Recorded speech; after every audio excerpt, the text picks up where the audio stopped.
अरे हई मुंह काहे फुलल बा? का भइल?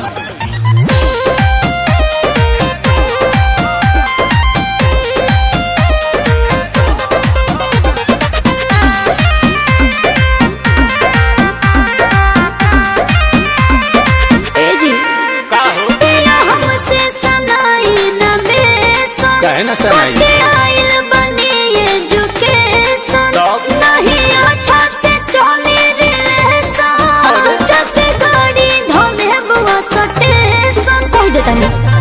पवन कॉलेजिया में पढ़लू अंग्रेजिया हो, अंग्रेजिया छाटेला तो हम से रूसन करे जाई करे जावा फाटेला।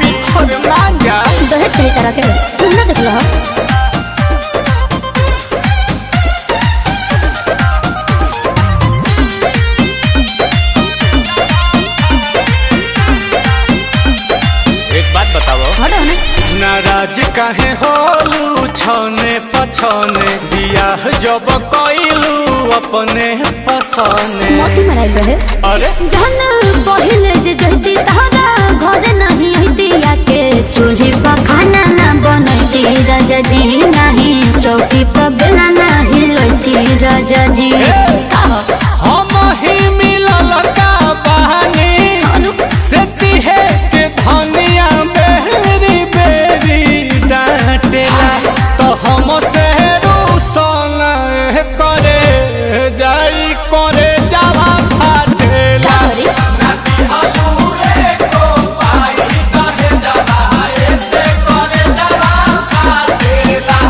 दिमाग मत गरम करो बुझाई।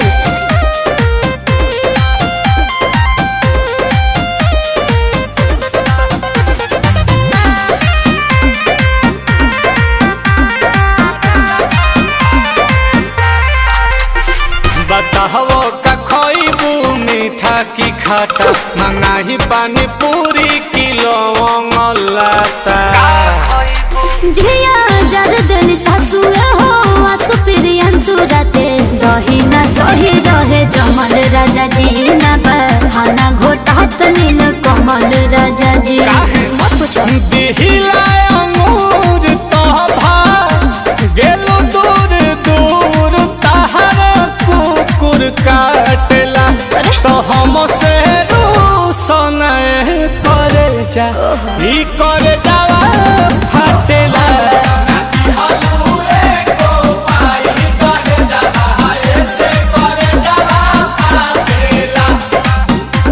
अरे शांत हो जाओ कन्या